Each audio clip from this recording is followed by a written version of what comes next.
Salatu wassalamu ala rasulillah alayhi afdalus salah wa man wala amma ba'd. So as I said, I'll prepare you for a test, okay? I will give you some material to look over. So, because I know that your notes are probably different from one student to the other, so I totally get that. I will give you exactly what I want you to know, and the test will always be multiple choice, okay? We'll make it easy, inshaAllah ta'ala. From what I've known, as far as I can remember, nobody has ever failed a test of mine. I've never, unless a student just didn't show up or they just put Salamu Alaikum on the test and that was it, they handed it back to me. Yeah. Other than that, I don't think I have ever failed a student in anything Islamic ever. So, not to worry. Let's continue with our study of the magnificent Surah Al-Ahzaab. Okay, there's a couple things that we want to look at before we start today. I believe this is where we paused, right? Yeah, verse number 27. Yeah. Yeah, وَأَنزَلَ الَّذِينَ ظَاهَرُوهُم مِّنْ أَهْلِ الْكِتَابِ. Yeah, we did look at this, مِنْ صَيَاصِيهِمْ. We looked at this word صَيَاصِيَةً. And then that brings us to this verse is where I believed we paused. Okay. This is the last verse about Surah Al-Ahzaab. Okay?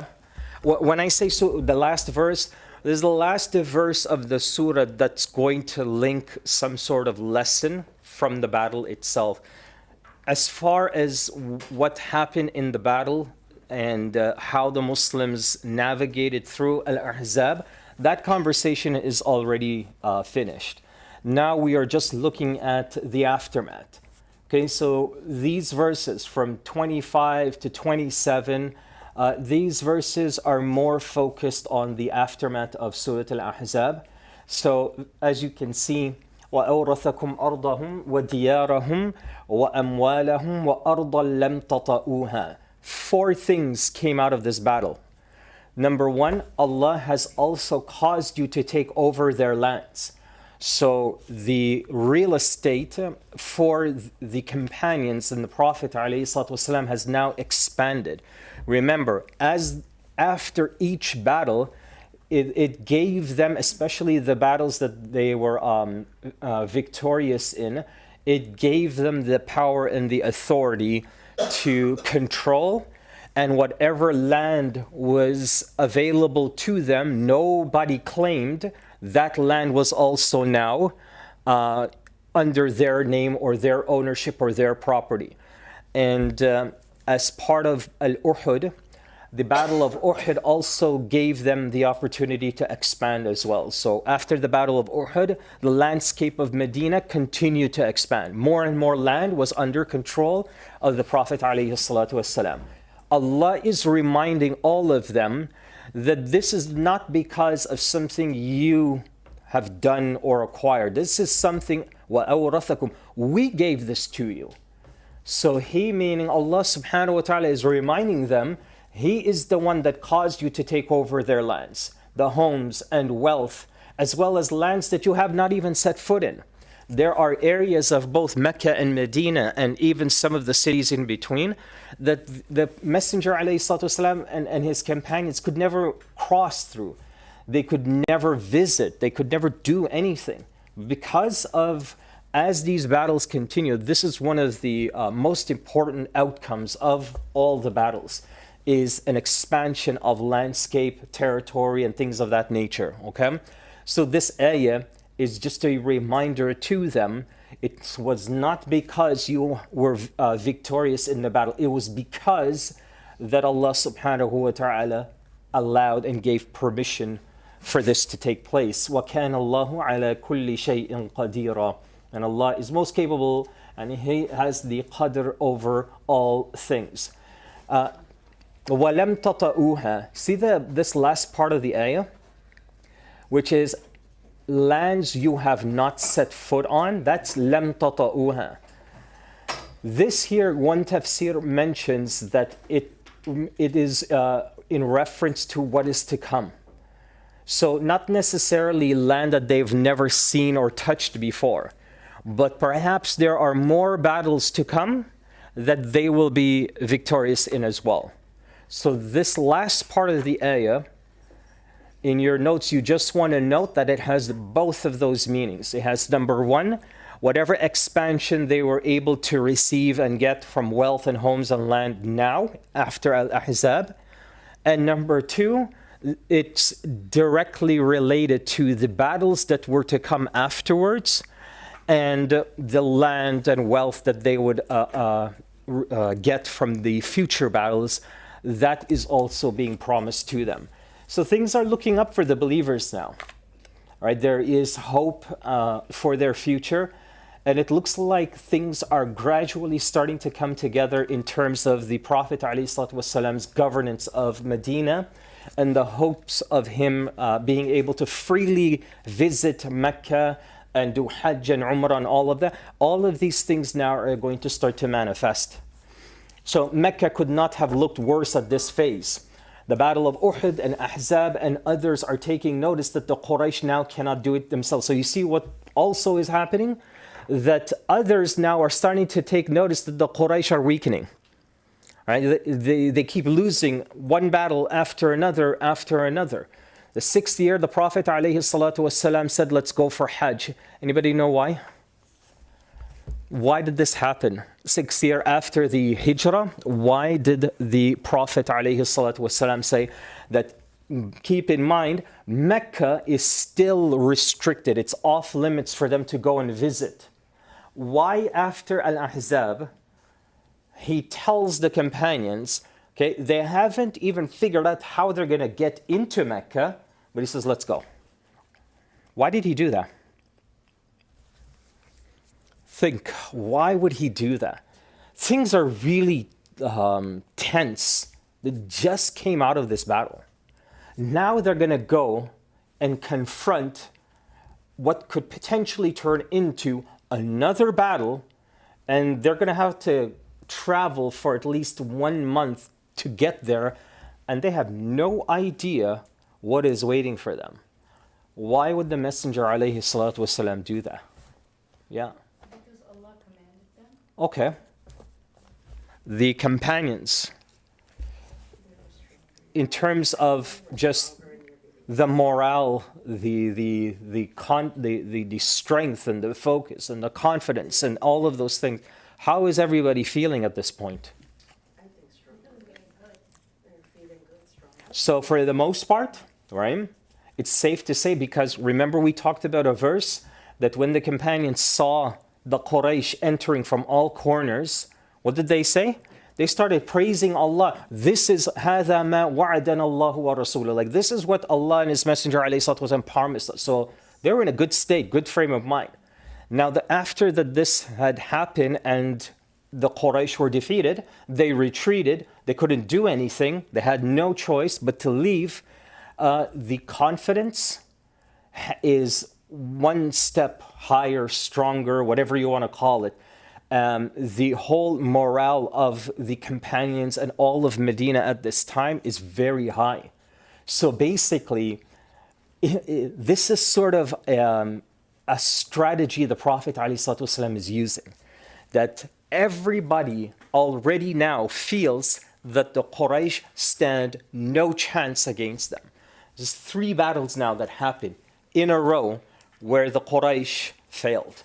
The Battle of Uhud, they first won it, but then things happened afterwards. But the point is that they were defeating the Quraysh. They brought all of their wealth and muscle, and they still couldn't stop the Muslims, who are a small group, a minority group, and they had literally next to nothing with them. So all of that has been done. Let's go and see if we can sort of make a path for us to get to Hajj. What do you learn from this strategy the Prophet ﷺ is doing? What do you learn from that? We kind of had a sort of mini example of this in today's class just before we started.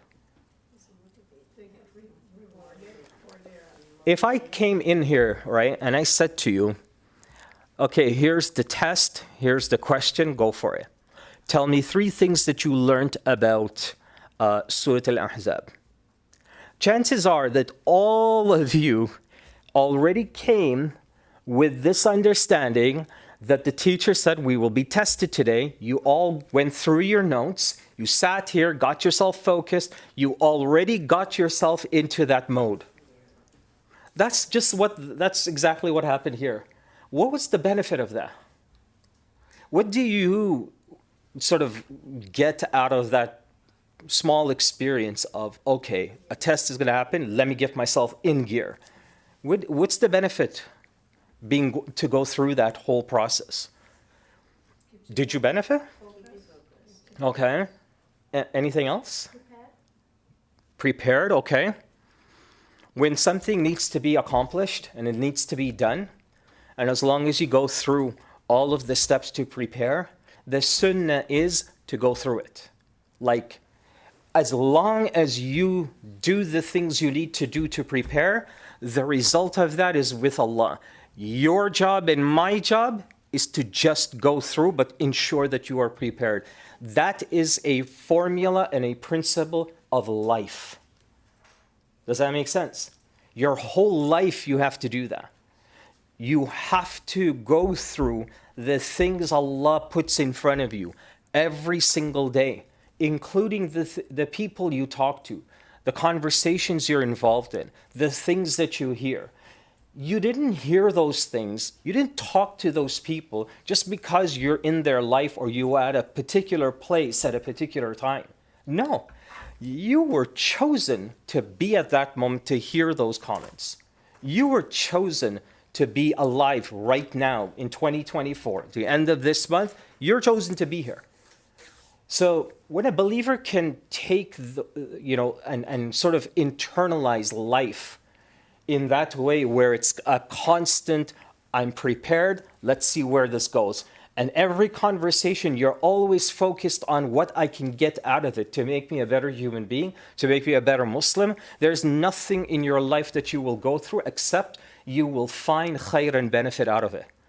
Nothing. Even the worst of it, you'll walk away and say, Alhamdulillah, I still learned something from that. That's the goal for all humans. You know, some people find that feeling or that sense of confidence and contentment, they find it in like material things. You know, as long as I look around me and I'm like, man, I got this house now. I worked hard for it, so it's mine. I got, my wife needed a car, my husband needed a car. Everybody, kids need to tuition fees sorted out, anything that people want. Alhamdulillah, I got us to a good place. Some people look at that and they sort of feel like, I prepped, I went through it, and I got the result that I needed. Now I can face the world. Until one of them gets sick. Then you realize, man, I could pay to fix my home, to fix my car, but I can't no matter how much I pay, I can't fix my health. The believer doesn't have this problem. The mu'min. They don't have this problem. They are always, because they're always in this mode, in this gear like the companions are. They've gone through something, they embraced it with iman and faith in Allah. So now, gradually, the Messenger ﷺ is saying, you know what? Now it's a good time to go for Hajj. Now is the time to do this. So the hypocrites are thrilled by this decision. Why? They're absolutely thrilled and ecstatic that the Prophet ﷺ said, let's go and perform Hajj. Why? They still believe that Quraysh can defeat them. Yeah. They're like, again? He's going to set you guys up? Now you're going to go there? You're not even going to wait for the Quraysh to come here? Now you guys are going to pack and go there? Oh man, they had a party with this whole situation. It was said that before this journey or the attempt for the first Hajj, it was said that this is where the hypocrites were at their peak in Medina. Like there was never a thing that the Prophet ﷺ could say, not even khutbah he could give, except that hypocrites were in the jama'ah. Remember how hypocrites are living amongst them, right? They go for Fajr and they're praying in the front line, Saf al-awwal. They're fasting in Ramadan. They're there at the masjid for every salah. They got beards, they got niqabs on, they got everything. Like, you cannot, identify a hypocrite from anyone else. So they were very good at what they did. And hypocrites in general are very good at what they do. It's really difficult for you and I to sort of understand and detect and know who these people are. It's almost impossible. That's why the ulama, they teach us that you and I, as average layman Muslims, we never take that label and say to anybody, you are a hypocrite. We can't do that. Because there's a whole process behind it, and it involves more than just one person. There's a series of different people involved for something like that. You're basically saying this person is a person of the hellfire. Who's going to say that? Right? So the hypocrites here, they continue to do exactly what they've been doing it all along. Muhammad's going to go and set you guys up just for Hajj. Hajj, you don't even need to do that right now. You can do it next year, or at least let's wait. This is what he does to you all. The Prophet ﷺ family, his family life, his wives, and the realities of marriage, this is what is to come now. Some uncomfortable subjects now are going to happen, and some of them will be really difficult for us to have. Do you have a question? Yeah, go ahead. So you said at the end that there's 4 things that came out of this battle. Yeah. I think I missed. Maybe I misunderstood. So number 1, he has caused you to take over lands. وَأَوْرَثَكُمْ أَرْضَهُمْ is number 2. So أَوْرَثَكُمْ is you inherited. So you are now in a position to inherit something, to receive something. That's number 1. Number 2, what is it that they're getting? Is they're getting land. Okay? Which land is this? This is a land that they were not able to inherit or touch. Any companion died. This part, you have to remember, land is money, it's wealth, it's everything to these companions. Okay? So land is survival. Land is the insurance that they need to ensure that those who come after them, when they pass away, there's some wealth and status that's left behind. Diyarahum, homes, huts, whatever you want to call it. وَأَمْوَالَهُمْ وَأَرْضًا لَمْ تَطَئُوهَا. So homes are singled out as one. Wealth in general is the next, as well as the last one. وَأَرْضًا لَمْ تَطَئُوهَا. So the possibility of land that they've never known, seen, or touched, they can also inherit as well. Okay, so here's what's going to happen now. This is going to be, as we get to specific verses, there are going to be subjects that we have to talk about that it's going to, I don't know how else to say it, but it might just get a little uncomfortable for some students, right? And alhamdulillah, from as far as I can see, we don't have anybody here that's below the age of 13 or 12, right? I know that some of you bring your kids with you, but I don't think any of them fall into that age bracket. So we should be fine, and we'll discuss them as we get to those verses, okay? Now we're going to start to get into some of the things that are related to the wives of the Prophet ﷺ. It is this part of Surah Al-Ahzaab that the ulama of tafsir say every single practicing Muslim woman must study the surah. Okay? This is a surah that helps her speak about and develop this sense of courage to talk about issues that are so personal, that are so intimate to her, but if she mentions anything, it'll just create trouble. Perhaps maybe the community, perhaps maybe her husband, it would just create a huge problem. So what tends to happen very often is the wife or the woman would just keep it to herself. She will just stay quiet and take whatever it is and just deal with that. That becomes her whole life. This part of the surah came to break that cycle and to sort of empower her now that no matter how personal these issues are, no matter how you might feel that, or the husband might feel that he's being degraded and he's being put down in a certain way. Maybe his pride and ego gets in the way. How dare you talk to me like that? I'm your husband, da da da. And you guys know the story. You don't even have to be married to know what I'm talking about. That's where the surah comes in. It's going to start to really bring some of those issues out. And for that sister that struggles with this, when she reads these ayat, some of them might really shock you that the wives of the Prophet ﷺ, they did not shy if they had to speak or ask the Prophet ﷺ anything. Let me give you an example. Listen to this narration, okay? The Prophet ﷺ, one of the, see this verse here? Yeah, verse number 28. Once we come to it, I just want you to know it's verse number 28, okay? One of the reasons scholars say that that verse was revealed is an incident that happened. Some of the wives of the Prophet ﷺ came to him, not all but a few of them. It doesn't say exactly how many, but some. And they said, Ya Rasulullah, we want you to give us a little more. What are they asking for? They're asking for more wealth, inheritance, just overall support. Why are they doing this now? Why are they doing this now? After Ahzab, what did the Muslims inherit? They got some wealth, right? They got some wealth. They got additional arms and material and different things, right? So now, for the first time in the history of Medina, there's a surplus of wealth. This has never happened.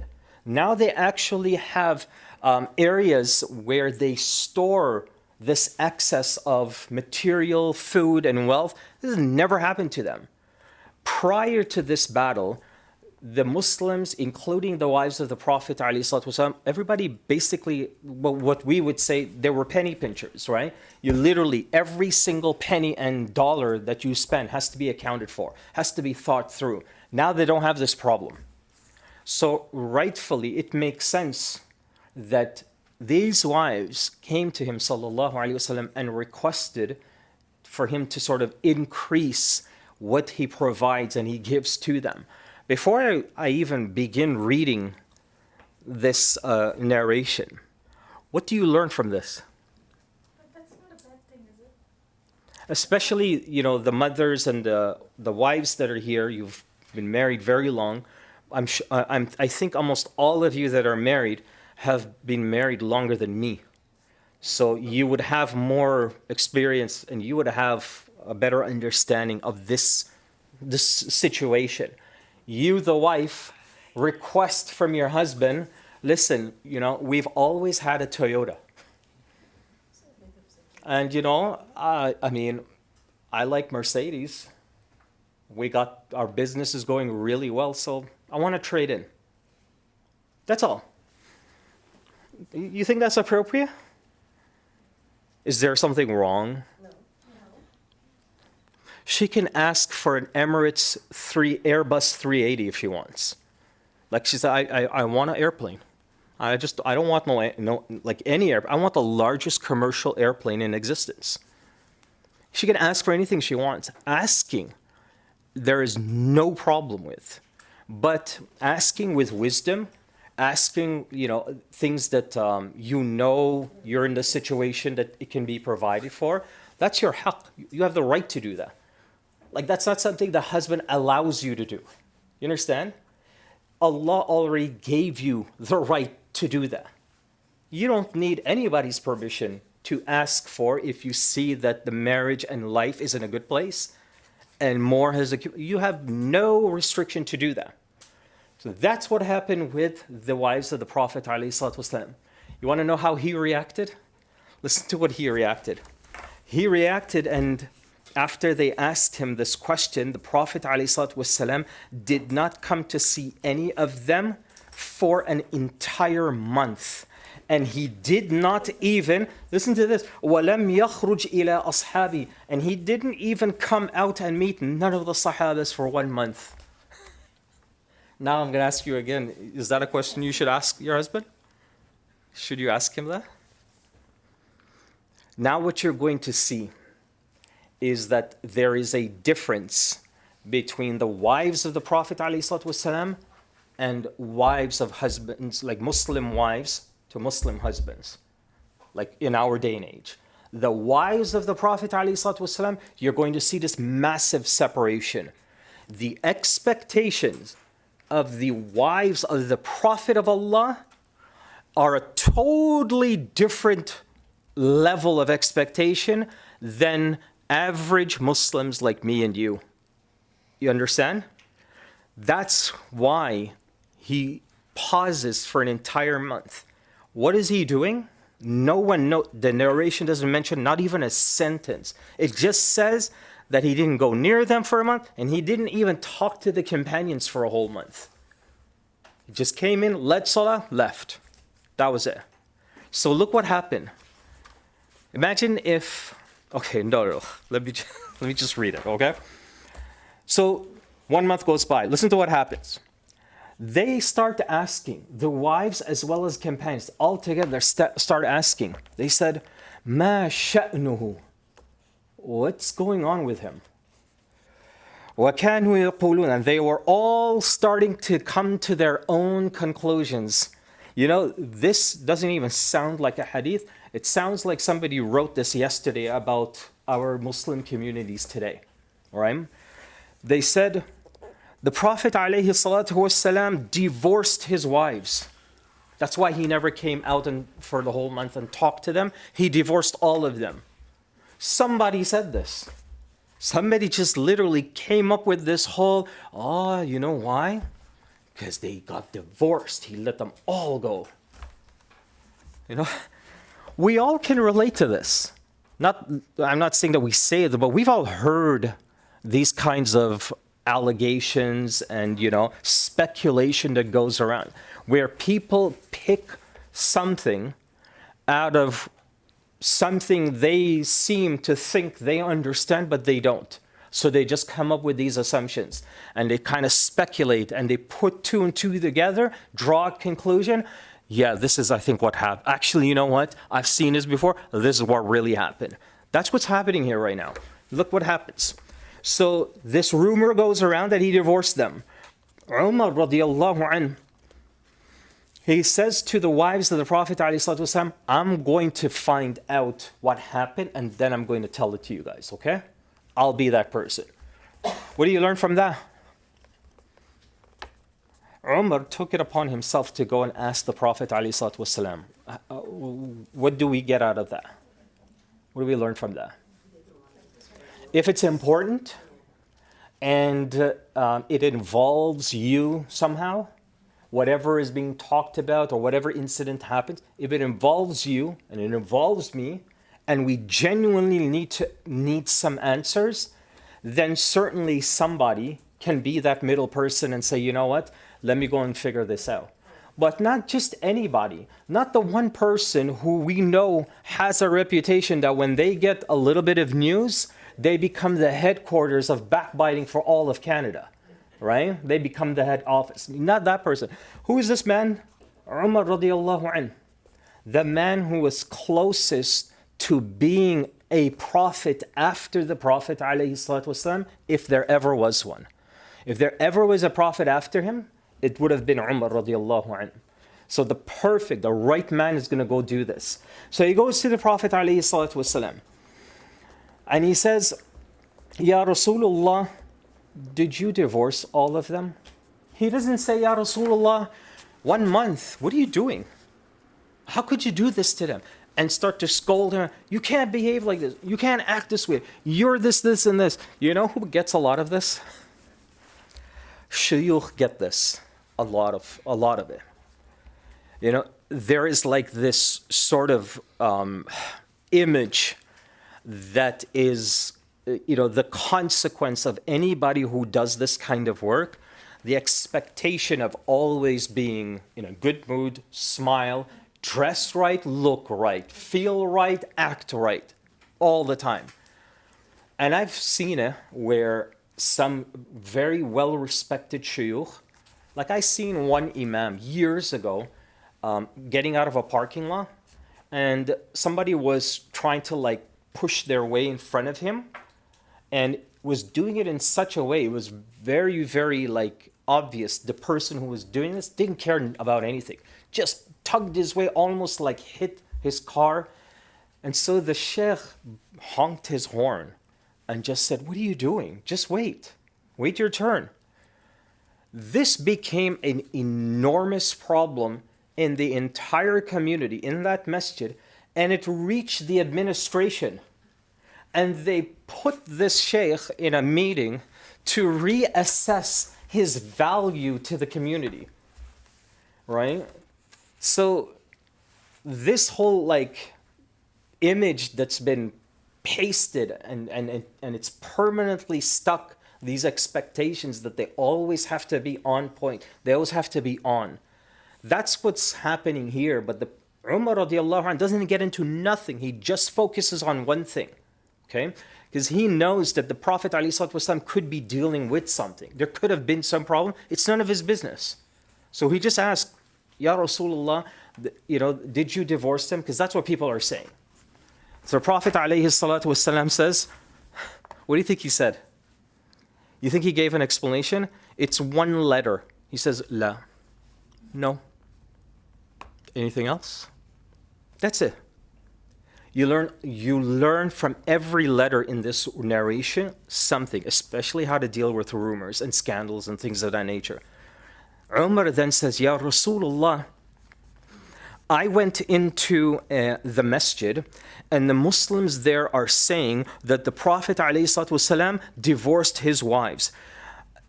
Has there been an ayah sent to you that I can tell them you did not do this or you did do this? Is there a verse I can just go and announce it to them? Now this is where the exception happens, because he's the leader of the ummah. So what we are starting to see here, that Surah Al-Ahzaab opens an area that is very, very private and personal for the Prophet ﷺ, but it still affects the overall atmosphere and interaction and relationship of all of his followers. So this is where the exception is. For an imam, if somebody asked him, I was like, yeah, I saw you with some other woman. Where's so-and-so, your wife, for 27 years? And he could say, well, we got divorced. I got, a long time ago, and I got married again. This is my new wife, blah, blah, blah, blah. That's it. The imam now could say, it's none of your business. That's it. There's a famous speaker, all of you know, was asked this in a public forum. All of you know. I won't say, but just what I want you to understand is that don't think that these scenarios don't happen. They're very real in this day and age. Yeah, a speaker was asked, how many wives do you have, or how many wives you were married? And his answer, in front of like thousands of people, he just looked at the MC and said, listen, in all respect, it's none of your business. Done. Yeah, it went viral. I won't say who, but you all know. Anyhow, so قال نعم. Umar radiallahu anhu says, Ya Rasulullah, can I go and let them know that what they're saying about you, it didn't happen? Can I go and say to them, the rumors is not true? Listen to the Prophet ﷺ's answer. He says, Na'am in shit. He goes like, yes, if you want. He doesn't tell him, yes, you must go. If this is what they're saying about me, then go deal with it. He says, if you want, go and tell them. What do you learn from this? It's a really, really powerful lesson that is extremely difficult to implement. What do you learn from his response? He says, yes, Umar, if you want. When somebody talks about you and you hear who it is or what's being said, naturally, how do people respond to that? Does it sound like this? Oh, I know him. He said that about me? Watch when I see him at the masjid tomorrow. All right? That's how an average person would respond. Oh, I see him at work. I'm going to give it to him. As a matter of fact, I'm going to go tell his boss. I'm going to tell the admin. I'm going dot, dot, dot, dot. Look what the Prophet ﷺ says. Yeah. What you learn from this is sometimes you just have to wait. People get tired of talking about the same thing, and you will be in the past. They will find something else to talk about. Just wait it out. Most of the times when it comes to rumors and gossip, that's the best response, is just to ignore it. See what happened to Aisha radiallahu anha in the first page of Surah An-Nur? The whole rumor that got spread about her, that she was with somebody else, all because the hypocrites saw another companion with Aisha coming into Medina, and they don't see her husband anywhere. Aisha's up to no good. And it went all over Medina. What did Aisha radiallahu anha do? You know what she did? She went home. She never spoke to anybody and answered any of the rumors, because every single night she was just in tahajjud. Just praying to Allah that, oh Allah, you decide what is the best outcome for all of this. The ayah gets sent to the Prophet ﷺ. He announces it to everyone. Nobody uttered a sentence about Aisha radiallahu anha again after that. Sometimes you just have to let the storm calm down on its own and let it pass. So the Prophet ﷺ says, if you want, go ahead. So Umar radiallahu anh, he goes back. He goes back into the masjid. He calls everybody in a loud voice and he announces to all of them, the Messenger sallallahu alaihi wasallam did not divorce any of his wives. And an ayah was revealed. This is another verse or a portion of it in Surah An-Nisa, that if Umar did not do this, then the ayah in another surah says that this rumor, the people would have validated this rumor. They would have confirmed it and turned it into the truth. You know, Malcolm X once said that we live in a time where somebody could repeat a lie over and over and over, and eventually the lie becomes the truth. Right? It's so real when you think about propaganda, when you think a lot of the things that the media do, and take people who are very normal and innocent and turn them into enemies and shaitan, and these are the worst, just by simply repeating things that are untrue to the point where the public now deem it as the truth. The media doesn't do this alone. Have you ever listened to comedians? And you know how sometimes comedians, they would choose a particular ethnicity, right? They'll be like, oh, the Spanish people, when they eat, and everybody gets a kick out of it. The Indians, when they do this, and they'll do this, and they'll go on this worldwide tour, have 75 shows repeating the same thing, and before you know it, you listen to that enough, you start to be like, oh my God, I see that every day. Wow, that is so true. Yeah, they are so wild, they're so messy. Now you start convincing yourself that that's exactly how whoever he's talking about, that's exactly how all of them are. And you take this sort of mindset now without even realizing that you do it, all from something like a comedian, right? So that tool is extremely powerful. So this is why Umar now stands up and he says this. And an ayah is revealed that if he didn't do that, the people would have ran with this.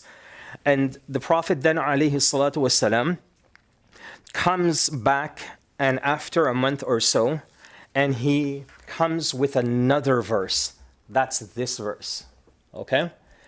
When he finally sort of begins to speak and meet his wives again, he goes directly to them, and Allah subhanahu wa ta'ala gives him this verse.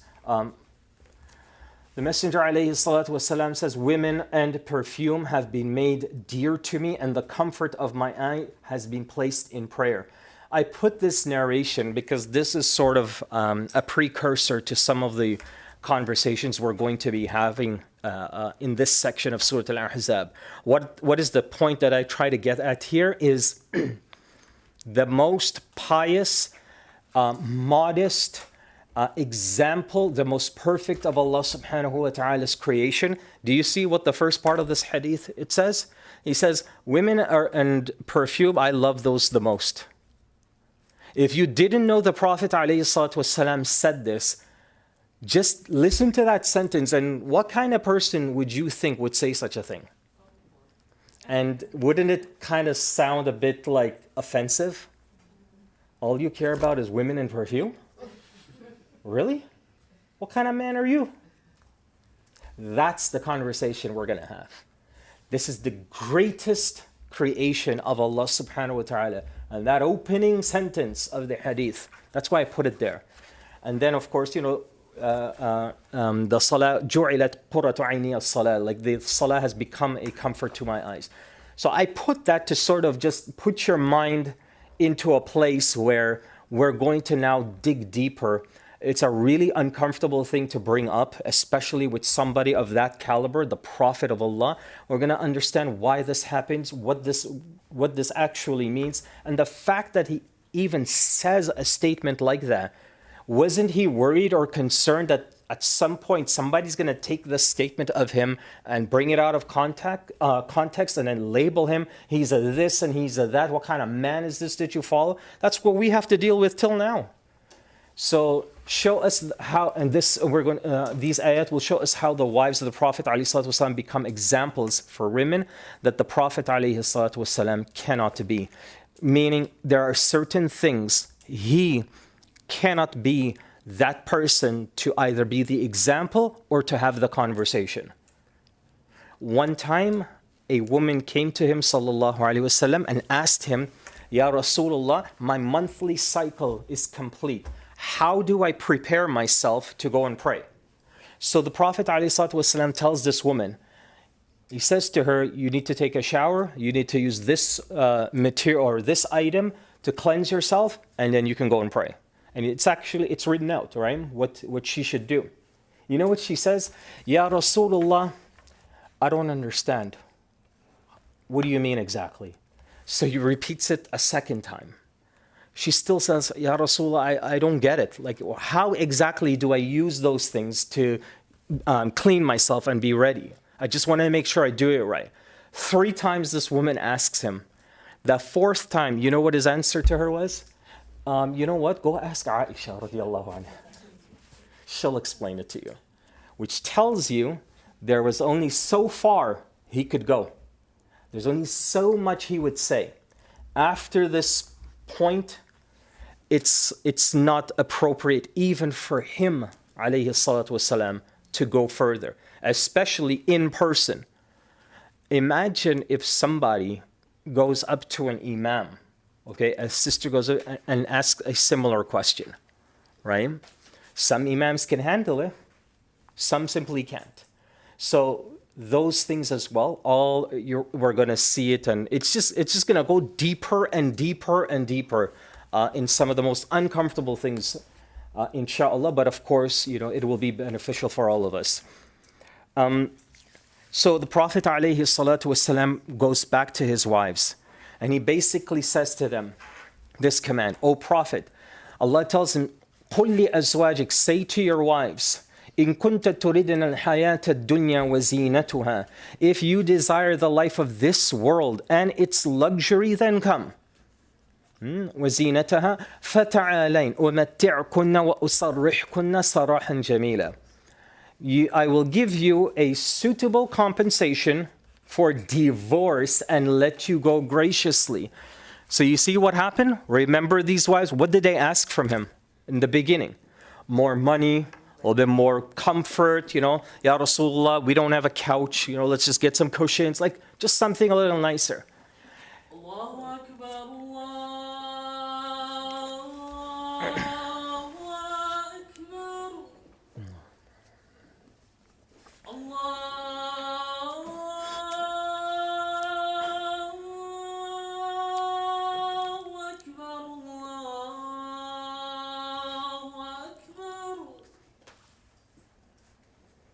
أشهد أن لا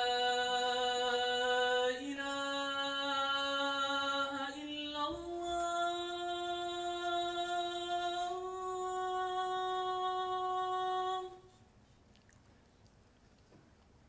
أشهد أن لا إله إلا الله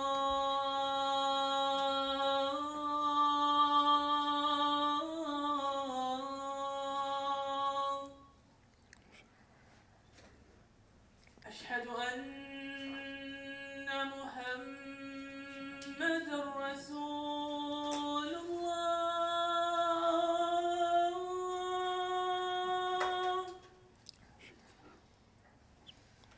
أشهد أن محمد رسول الله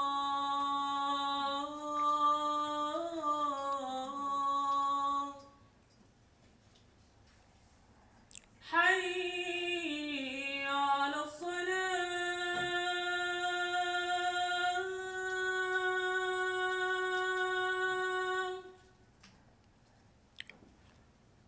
حي على الصلاة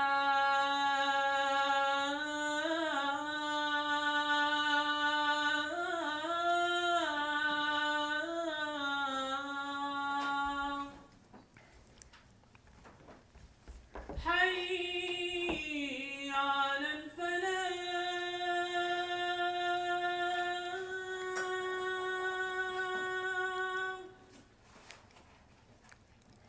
حي على الفلاح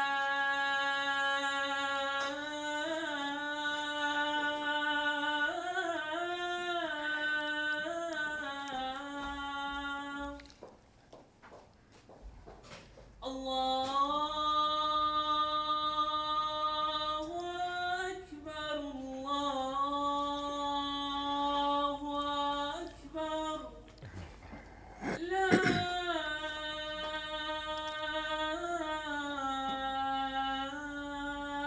إله إلا الله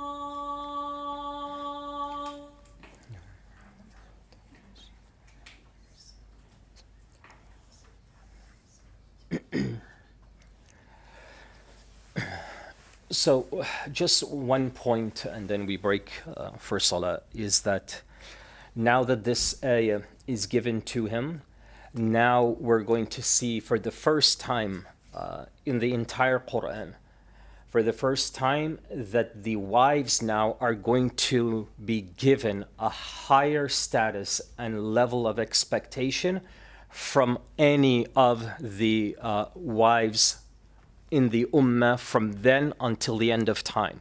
So all of the believing Muslim women, we are going to see that everybody else is in one category, but the wives specifically are in a completely separate category.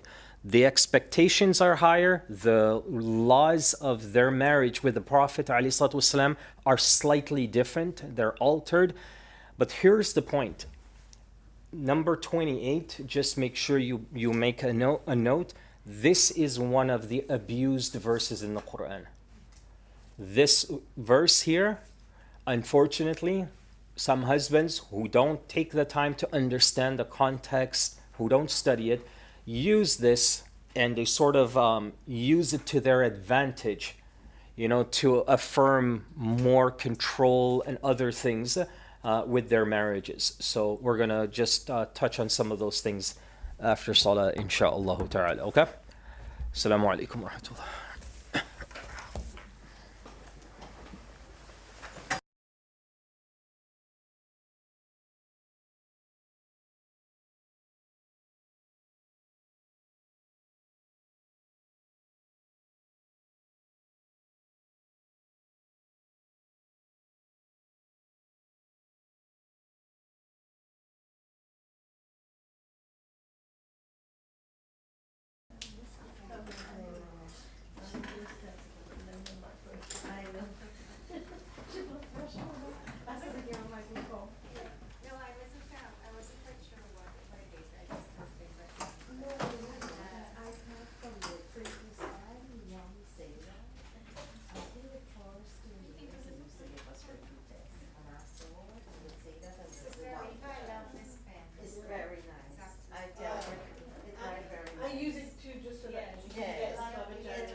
I have to Yeah, monitor it. it's So how long is this Yeah. class on Yeah. after?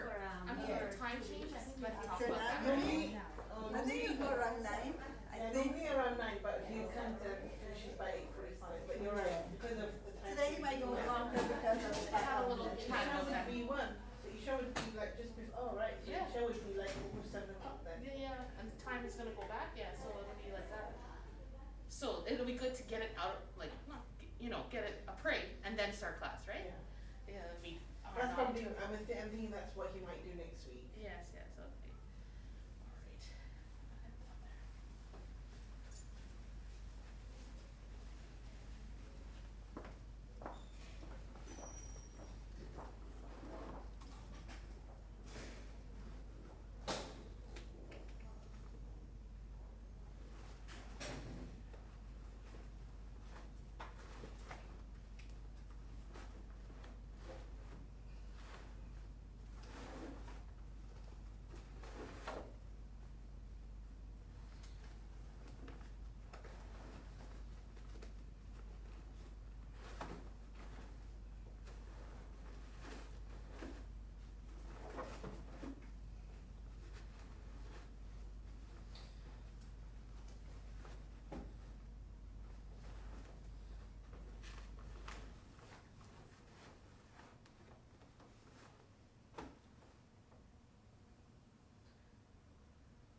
الله أكبر الله أكبر أشهد أن لا إله إلا الله أشهد أن محمدا رسول الله حي على الصلاة حي على الفلاح قامت الصلاة قد قامت الصلاة الله أكبر الله أكبر لا إله إلا الله.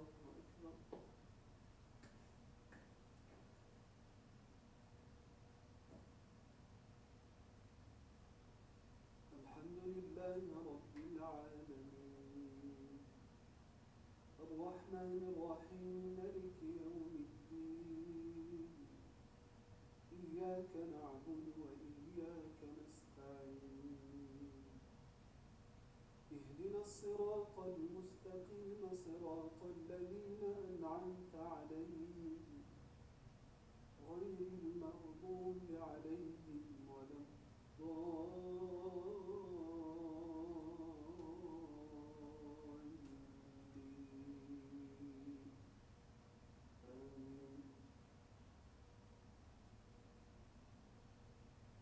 ولقد خلقنا السماوات والأرض وما بينهما في 6 أيام وما مسنا من لغوب فاصبر على ما يقولون وسبح بحمد ربك قبل طلوع الشمس وقبل الغروب ومن الليل فسبحه وإدبار السجود واستمع يوم ينادي المنادي من مكان قريب يوم يسمعون الصيحة بالحق ذلك يوم الخروج إنا نحن نحيي ونميت وإلينا المصير يوم تشقق الأرض عنهم سراعا ذلك حشر علينا يسير نحن أعلم بما يقولون وما أنت عليهم بجبار فذكر بالقرآن من يخاف وعيد الله أكبر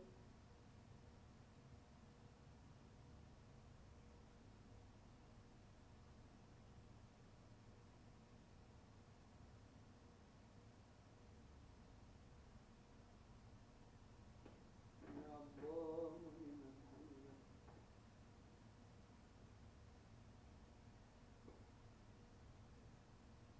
الله أكبر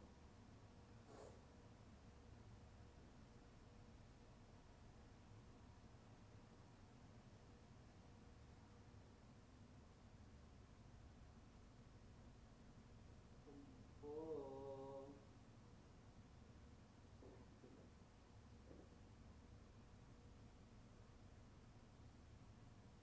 الله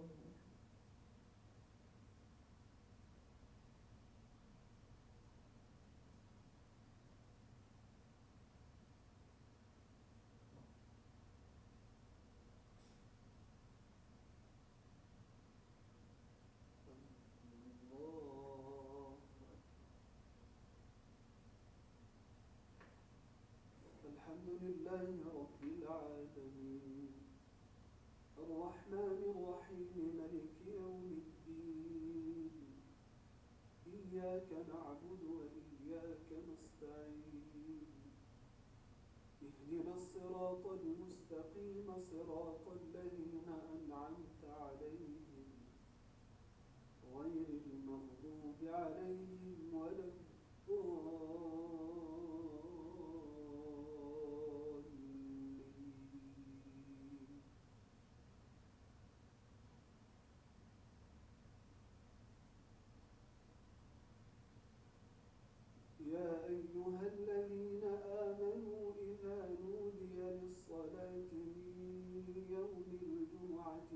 فاسعوا إلى ذكر الله وذروا البيع ذلكم خير لكم إن كنتم تعلمون فإذا قضيت الصلاة فانتشروا في الأرض وابتغوا من فضل الله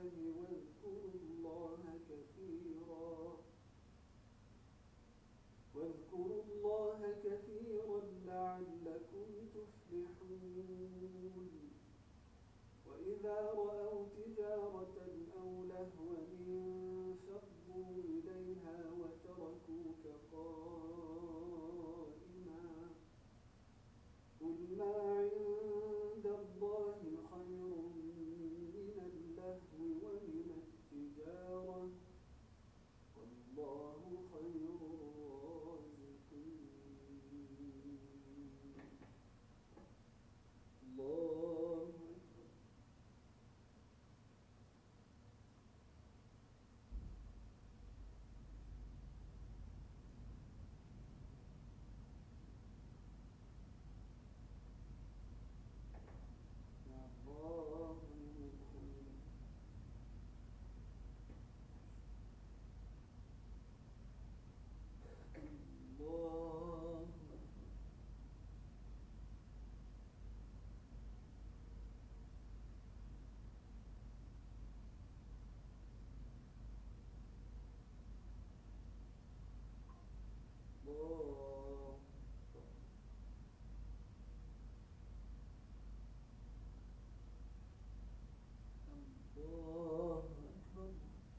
Yalla.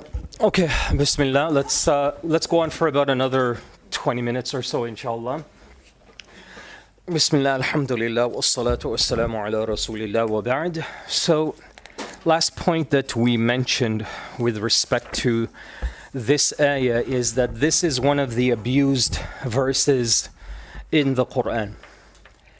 The reason why is typically this is a verse that is used to hijack a scenario between the husband and wife where the husband would claim or exaggerate the position he is put in when his wife will demand for more material things. And it could be anything, like they have a stove and she's like, okay, you know what, can we upgrade the stove? It will save electricity. Or she just wants something nice. There is no problem financially for him or the household to afford things like this. But if he doesn't want to do it, what happens occasionally, it's not very often, but it does happen.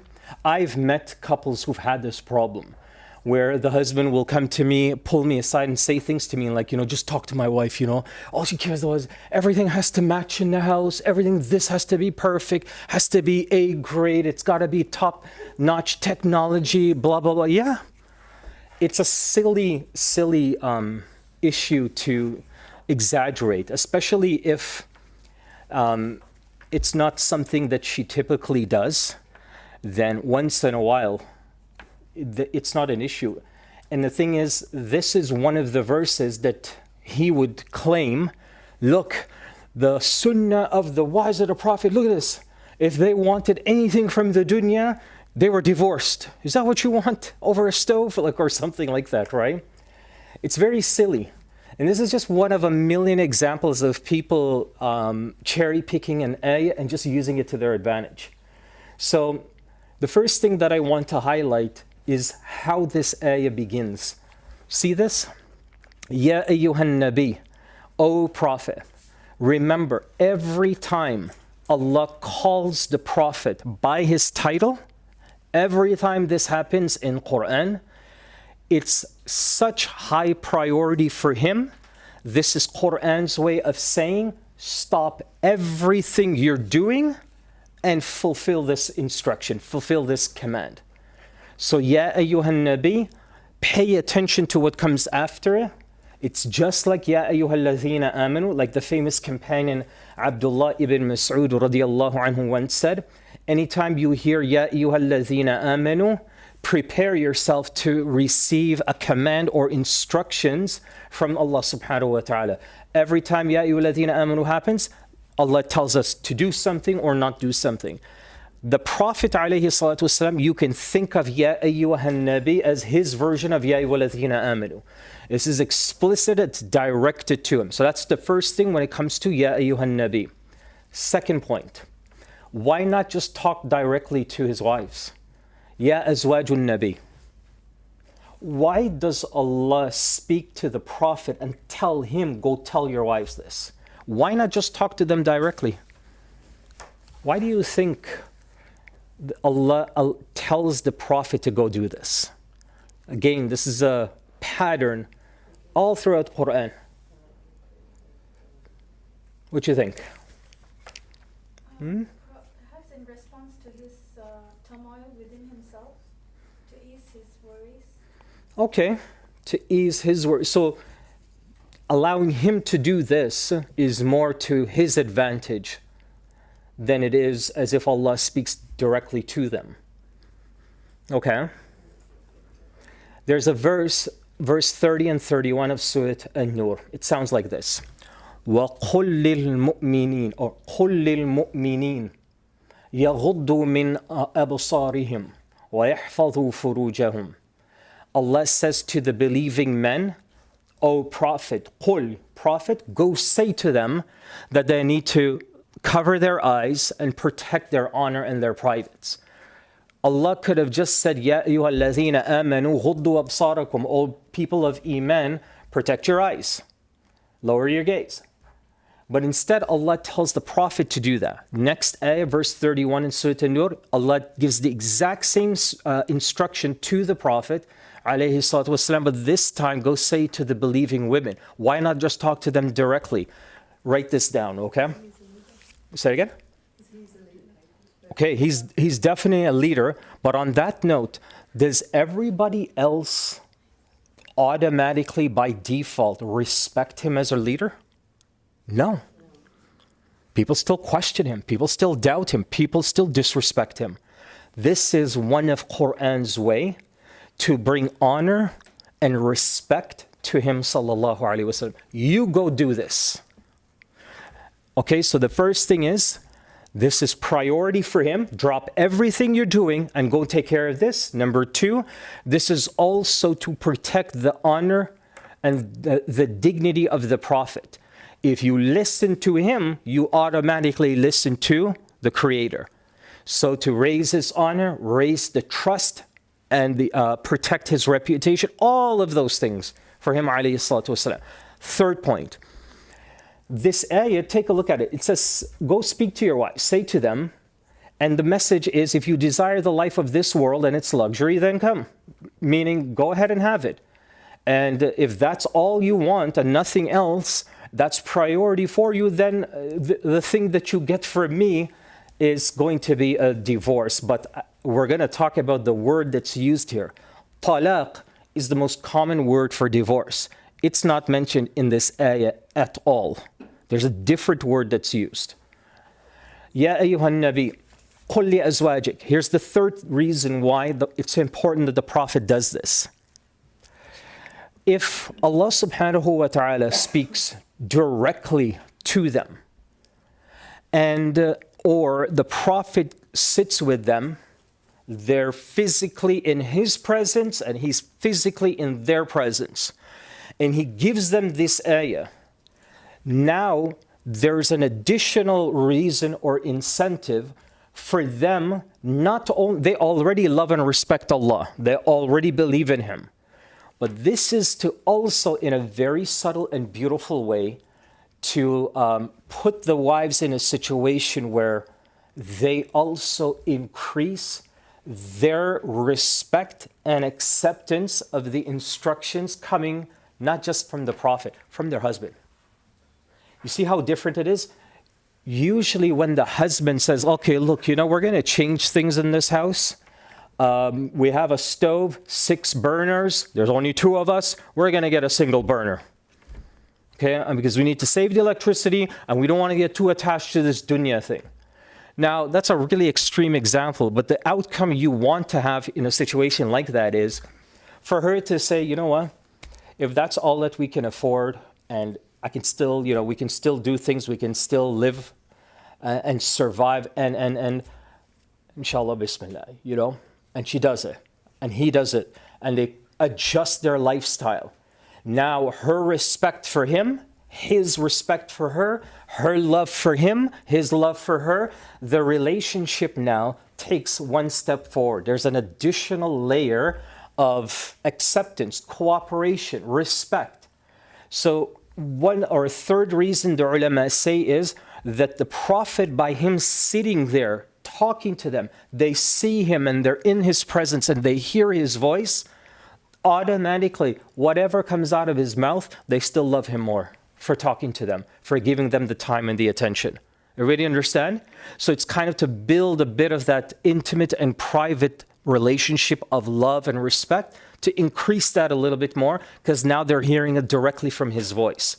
So all of these subtleties are extremely important. Like the ulama write it down in their tafsir, and they preserve it for this reason, that these are things, despite how subtle they are, they're extremely important in maintaining that love and harmony that a relationship needs. Okay? قُلْ لِأَزْوَاجِكَ إِن كُنْتُنَّ تُرِيدْنَ الْحَيَاةَ الدُّنْيَا. Now let's talk about the instruction. So go and say to them, if you desire the life of this world and its luxury, first of all, is that haram?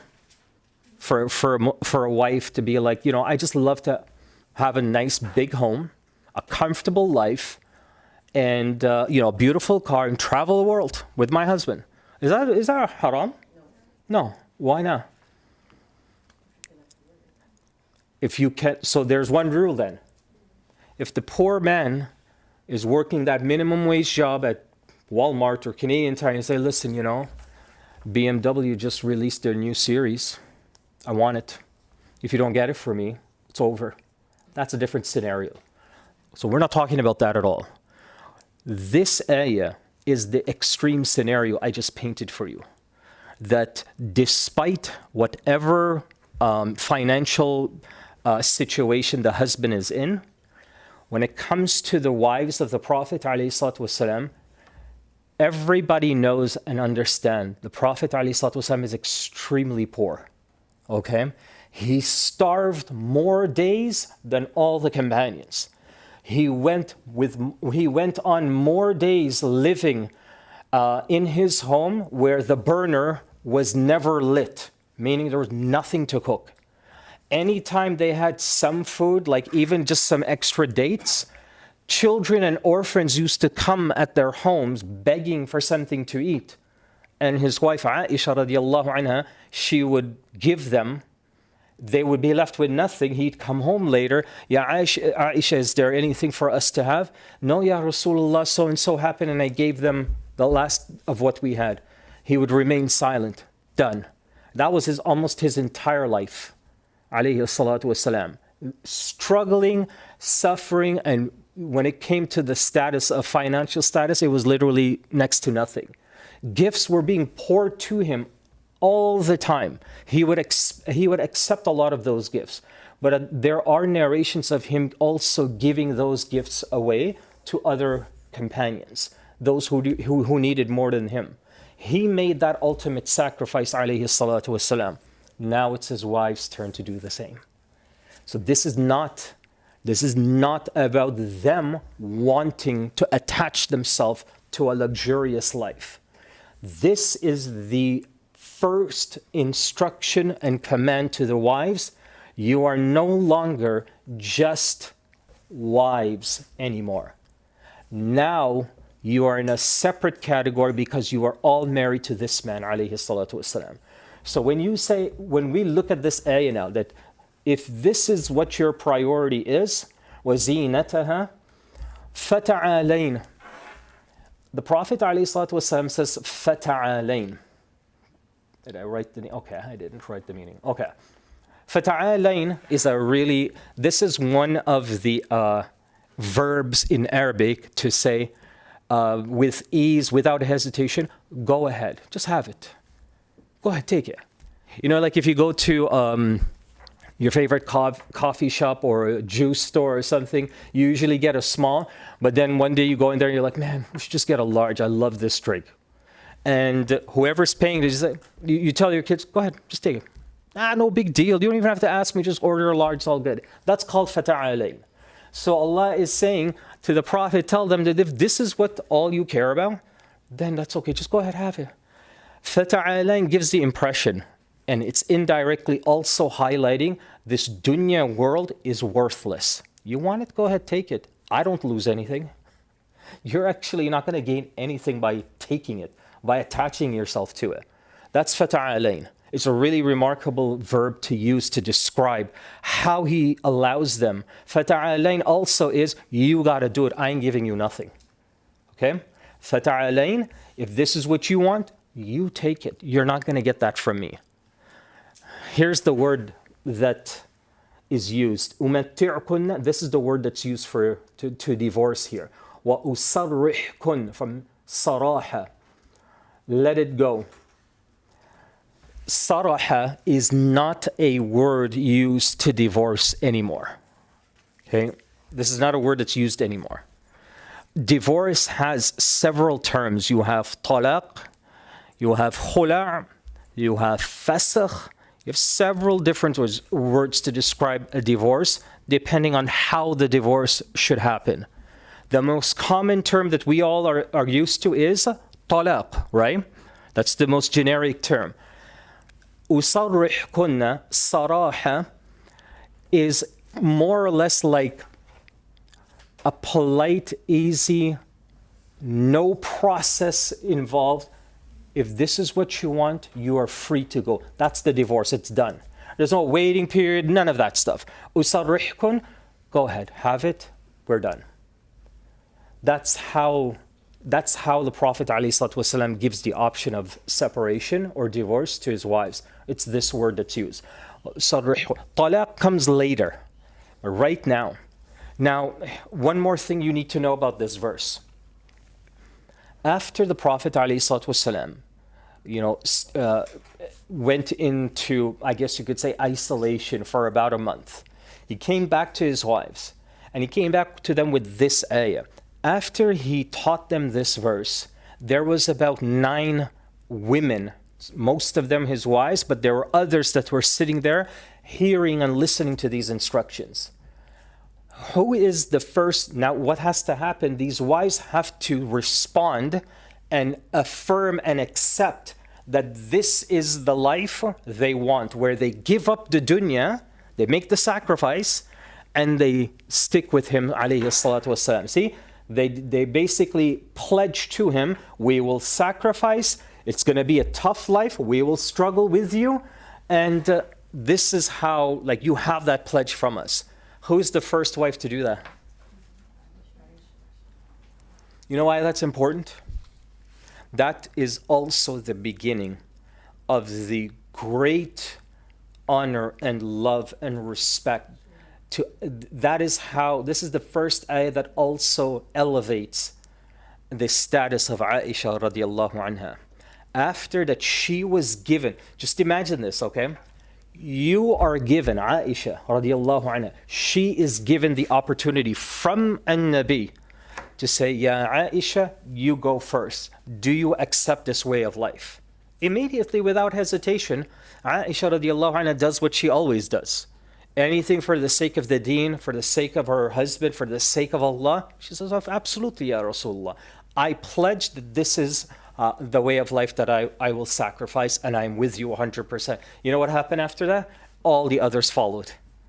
Because why? Every one of them knew who Aisha radiallahu anha was. They respected her so much. Whoa, if Aisha agreed, that's it. It's done. We're definitely gonna do the same. So all the wives continued. They all accepted this. Now here's the point. When we say now that they will sacrifice and struggle, and this is what is needed from his wives. What we just established that having luxurious and things and comfortable life is not a problem. What's the problem here? Why is it that they had to give this up? Can't they be pious, devoted wives and still have comforts to live with? Can't they have both? What do you think? Do you agree, first of all, can you have both? Can you still be religiously devoted and live a comfortable life? Absolutely. So why can't you have both here? Why were they given this ultimatum, either this or that?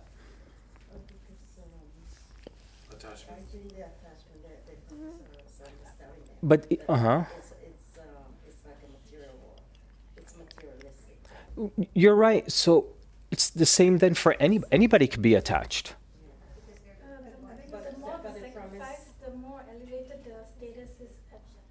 The promise Because they will be of with the your hereafter is a Rasulullah, better. because his status is really high.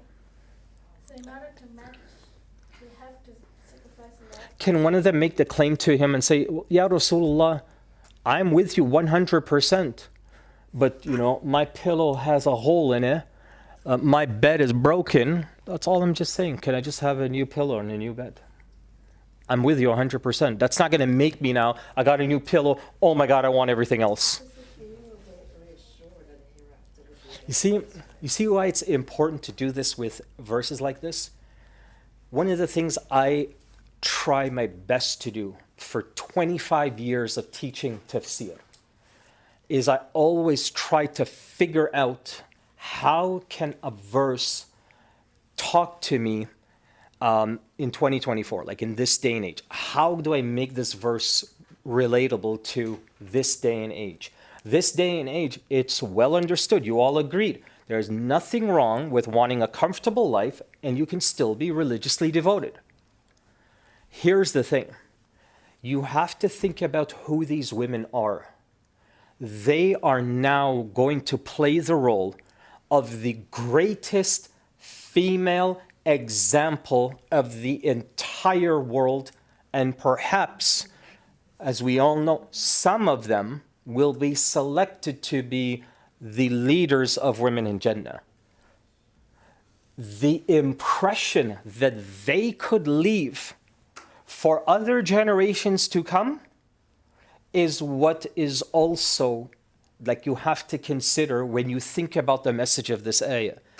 Sure, they might be really religious and devoted to him and still have comfortable things. But that's not the point. The point is that there will come a time after they are all gone, like now, where people will look at this, and if they've seen, yeah, Aisha always had new clothing, Hafsa always had new furniture, Maymuna always had the best camels to ride on and to travel on, they always had the best foods. You know, the standard, the bar for living a quote-unquote good Islamic life now reaches a place where most people won't get to. You see what I'm saying? They're going to put out a standard that is so high, the vast majority of Muslim families all around the world, the majority of them may never reach to that standard. They may, if they're trying to be like these wives, they won't reach it. But here now, the fact that they're going to sacrifice, that's something, whether you live a comfortable life or not, you can relate to that. Because I'm sure all of us do our own sacrifices every single day. We all do it. So this was about setting the bar not high, but setting the bar in a way that you know, the Prophet ﷺ told us that the majority of his followers would be what? They will be poor. So if these wives were living this high life, then the majority of the ummah would not be able to like connect, to really understand and to extract from it. Because there's like, you know, this is for the rich, you know, the people with high status in our society. It's not for all of us. Now, even the teenage daughter can relate to this. Now, even somebody who's not married can relate to this. Somebody who is married, but they're all working paycheck to paycheck, they can all relate to this now. Does this make sense? So, قل إن كنتن تريدن الحياة الدنيا وزينتها فتعالين أمتعكن وأسرحكن سراحا جميلا. This is the last part that I leave you with. See this part here? سراحا جميلا is the same word. أسرح سراحا جميلا. Sarahan is, okay, I let you go, and he does it in a beautiful way. When was the last time you heard of a divorce where your response to, oh, mashallah, it's amazing how they got divorced. Allahu Akbar, so beautiful. When was the last time you ever did that? Sarahan jamila. Like, these are the things that really like draw me into an ayah, is when I look at just what the message is here, and then I look at life around me and I'm like, my God, what happened? Sarahan jamila. This is not the only verses that talk like this about separation and divorce. There are tons of other verses that give the same message, that it's not a terrible thing. It doesn't have to be an awful experience, but unfortunately, the lack of knowledge and a bunch of other things, other factors contribute and make the whole process really ugly for anybody who has to go through that.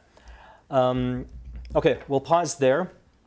The Prophet's wives have noticed their budget have not increased. So we talked about this. They came up, or it should be, they came up with a respectful request to increase their income. We talked about this surplus of Medina, the spoils of war, all of this stuff are now changed and have increased in Medina. Okay, this conversation continues, but we need to like go through word by word in every verse. I really want you to take the message of each of these ayat. So inshallah ta'ala we'll continue with verse 29 next week, inshallah. Subhanakallahumma wa bihamdika ashhadu an la ilaha illa anta astaghfiruka wa atubu ilayk. Wassalamu alaikum wa rahmatullah.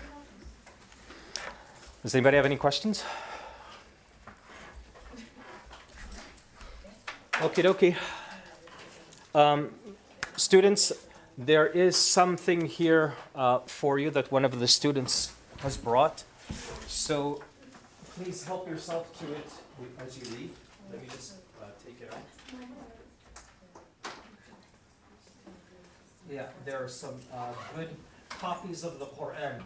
So I'll just leave it right here. If you need a copy of it, it's the Clear Quran by Dr. Musleh Khan. So if you need one, all the English translation, please help yourself to that, inshallah. It is